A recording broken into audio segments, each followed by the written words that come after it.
Chapter 63, The Crotch. Out of the trunk, the branches grow. Out of them, the twigs.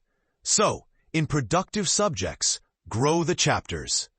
The crotch alluded to on a previous page deserves independent mention.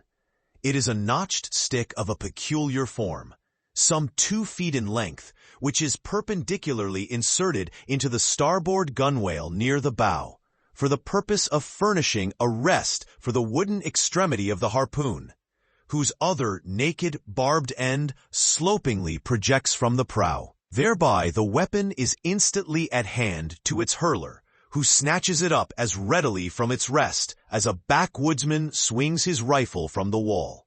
It is customary to have 2 harpoons reposing in the crotch, respectively called the first and second irons. But these 2 harpoons, each by its own cord, are both connected with the line. The object being this, to dart them both, if possible, one instantly after the other into the same whale, so that if, in the coming drag, one should draw out, the other may still retain a hold. It is a doubling of the chances. But it very often happens that owing to the instantaneous, violent, convulsive running of the whale upon receiving the first iron, it becomes impossible for the harpooner, however lightning-like in his movements, to pitch the second iron into him. Nevertheless, as the second iron is already connected with the line, and the line is running, hence that weapon must, at all events, be anticipatingly tossed out of the boat, somehow and somewhere. Else the most terrible jeopardy would involve all hands. Tumbled into the water, it accordingly is in such cases, the spare coils of boxline mentioned in a preceding chapter, making this feat, in most instances, prudently practicable. But this critical act is not always unattended with the saddest and most fatal casualties.